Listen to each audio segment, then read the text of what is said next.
He was born not as a prince, but as a warning. Charles II of Spain entered the world in 1661, unable to cry properly. His jaw was so deformed he couldn't chew food. His tongue was too large for his mouth, his spine twisted, his skin pale and sagging, even as a child. The midwives did not rejoice. They prayed, because this child wasn't just a boy. He was the last male heir of the Spanish Habsburgs.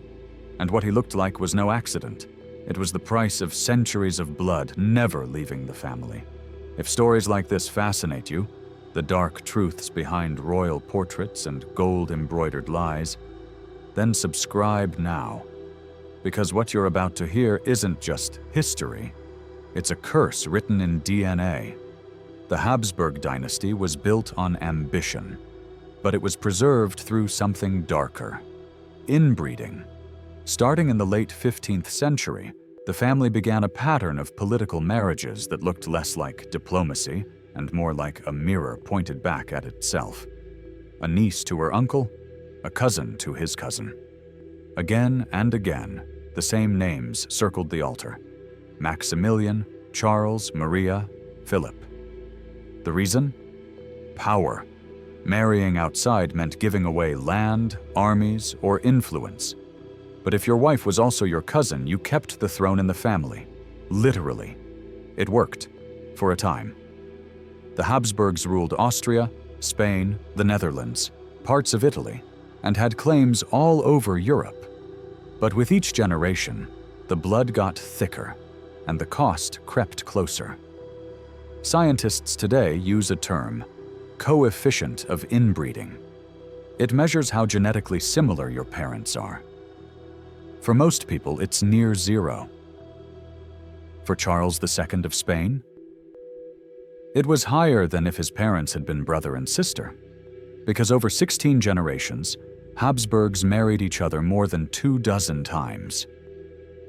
And yet at court, no one blinked. A successful union was not one of health or affection. It was one of property and signature.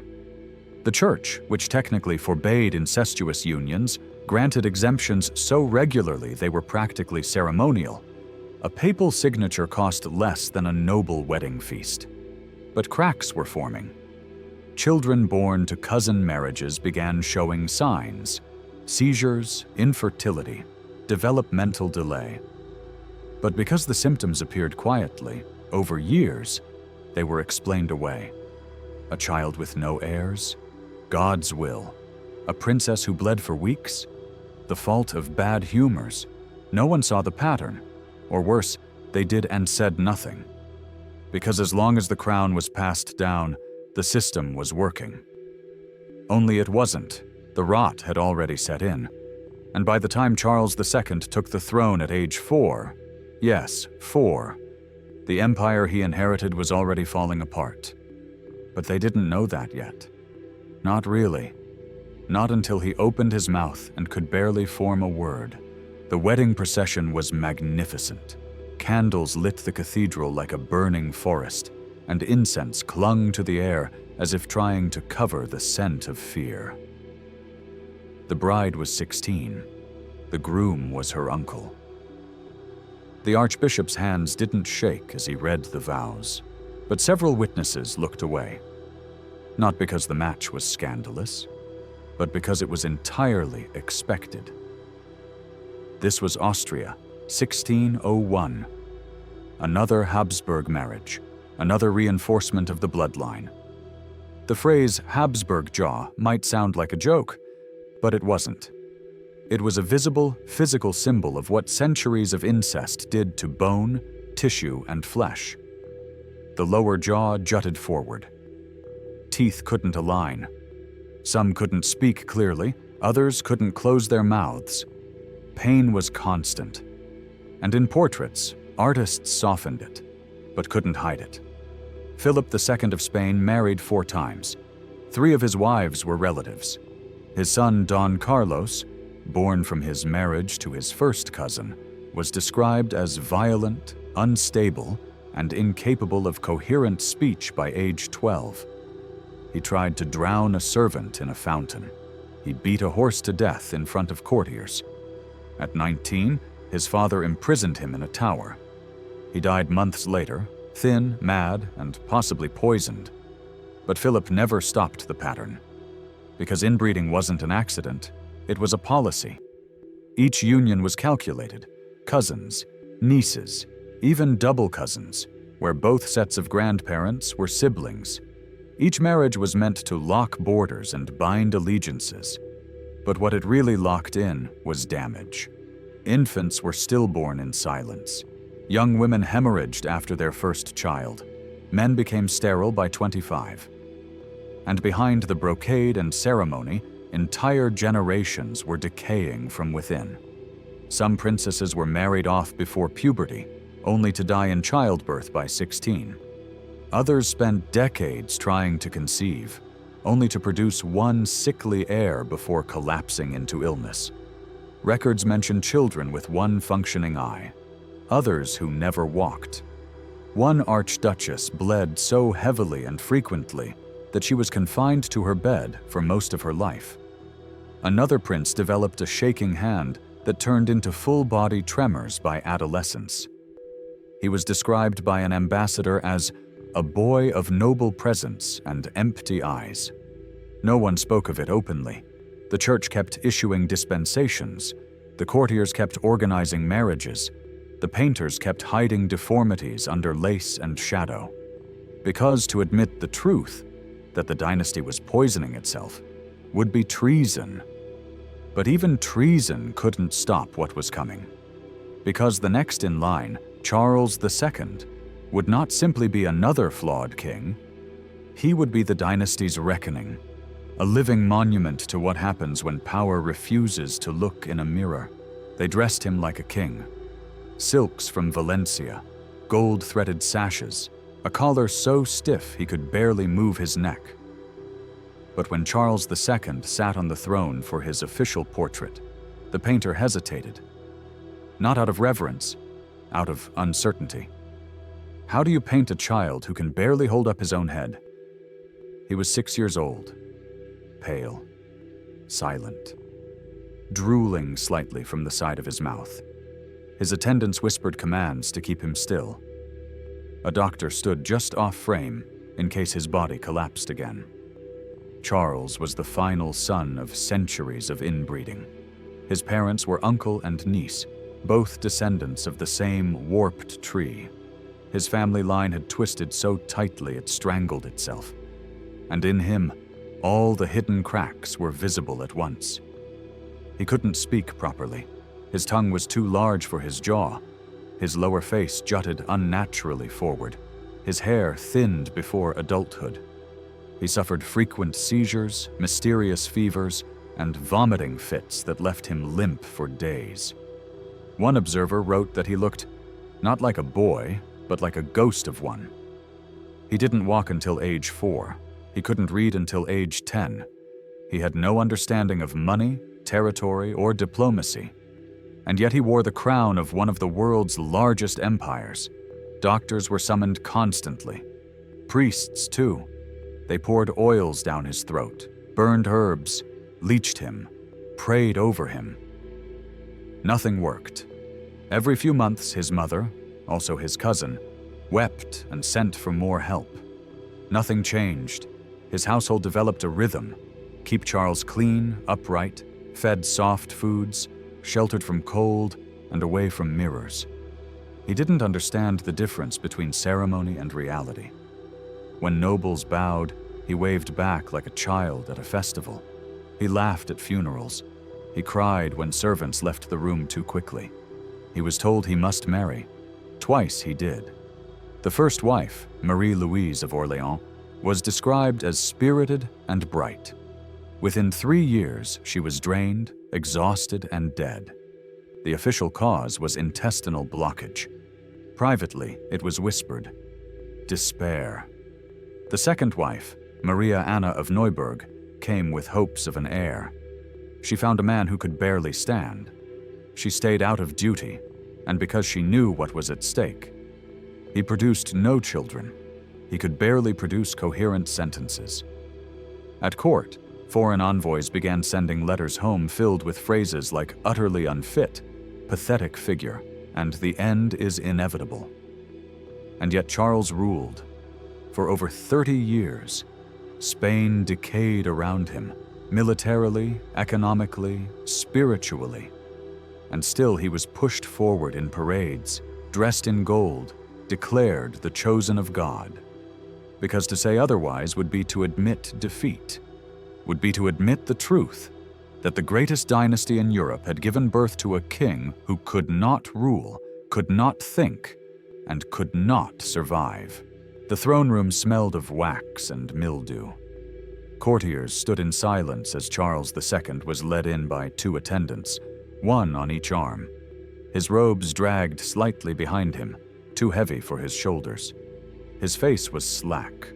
One eye drooped. He blinked slowly, as if the light had to travel further to reach him. The ministers bowed. The king nodded, or rather his head dipped forward and was gently pushed back by the attendant on his right. He was 38 years old. He looked 70, and Spain, the empire that once ruled oceans, was crumbling beneath his feet. Outside the palace, Spain's enemies were circling. France, under Louis XIV, had grown into the most powerful nation in Europe. England and the Dutch Republic watched the peninsula like vultures on a branch. Everyone knew the truth. Charles was dying, and with no heir, the empire would fracture. The only question was who would get what. Inside, the court was chaos. Factions battled for control: Austrian Habsburg loyalists, French Bourbon sympathizers, papal agents, and Spanish grandees, each pulling in opposite directions. The king was the symbol they fought over, not a participant. His ministers whispered in back corridors, wrote letters in invisible ink, bribed servants, and seduced confessors. The court physician was replaced 5 times in a single year, each time accused of being too honest or not honest enough. Charles sat through meetings he could not follow. Treaties were read aloud, but he struggled to hold a thought for more than a minute. He stared blankly as maps were unrolled, nodded when told to, and signed where directed. Sometimes he signed twice, sometimes he forgot what the paper was. His wife, Maria Anna, became the de facto ruler, issuing orders, blocking access, orchestrating decisions in his name. But even she couldn't hold the center. Spanish armies lost ground in Naples and Milan. Revolts sparked in the colonies. Ships rusted in dry harbors. Gold shipments from the New World shrank. Inflation rose. Bread riots broke out in the streets of Madrid. And yet, the facade was maintained. On feast days, Charles was paraded in full regalia.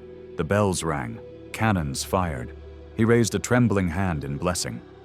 Crowds watched in silence, unsure whether to cheer or pray. Foreign ambassadors described the court as a theater of ruin. In one dispatch, a Venetian envoy wrote, "The king lives, but the kingdom does not." Every night, Charles was attended by priests. He confessed. He begged for miracles. He asked if demons lived inside him, a rumor he had heard whispered by servants. Once, he demanded the bodies of dead kings be exhumed so he could speak with his ancestors. The tombs were opened. He saw nothing. He wept for hours. In his dreams, he saw blood. Entire generations rising from graves to point their fingers at him, not in blame, but in recognition. Because they knew he was not the end. He was the result, the final echo of voices too proud to listen. The empire waited for him to die, and so did the world. He died on a damp November morning in 1700. The bells rang slowly, not in triumph, but as if counting down a clock that had run out centuries ago. Charles II, last of the Spanish Habsburgs, was dead. No heir, no legacy, only a nation split and vultures already tearing at the borders. His body barely held together in the final weeks. Swollen limbs, blackened tongue, hair falling in clumps. He could not eat, could not speak. His eyes stared without focus. He lay in his bed, breathing in rattled bursts, priests muttering prayers beside him like old superstitions. The autopsy, rare but ordered, was quietly recorded. His heart was the size of a peppercorn, his lungs corroded, his intestines gangrenous, his head filled with water. It wasn't just a body, it was evidence. Evidence of everything they had done to keep power in the family, and what it cost. The curse, if there ever was one, hadn't come from outside. It was bred, generation by generation, between cousins and nieces, behind palace walls and gold leaf portraits. The empire Charles left behind didn't even wait for his burial. A war ignited across Europe within weeks. The War of the Spanish Succession pitted France against the Habsburgs of Austria, dragged in Britain, the Dutch, even colonial armies from the Americas. They weren't fighting for him. They were fighting for his remains.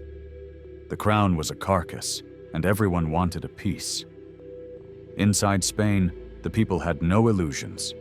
The royal family they'd revered had collapsed inward. The dynasty had ruled them with sacred blood, and now that blood had poisoned itself. The old court was swept aside. Charles's widow fled. Servants were dismissed, ministers replaced, and the throne passed, not to a Spaniard, not even to a Habsburg, but to a French Bourbon. And yet the portraits remained, in galleries, in cathedrals, in dusty villas, men and women with heavy jaws and unreadable eyes, silent witnesses to the slow-motion suicide of a family that thought it could outplay nature. For centuries, the name Habsburg had meant dominance. Now it meant deformation. Inheritance had become affliction, and power, when kept too tightly, had turned venomous. Today their castles still stand. Their names still appear in books and history lessons. But their bloodline, the one they guarded so ruthlessly, ended in a hospital bed, wrapped in linen, surrounded by men who crossed themselves as they backed away. Because sometimes, the most terrifying monster isn't the enemy at your gates, it's the one wearing your crown,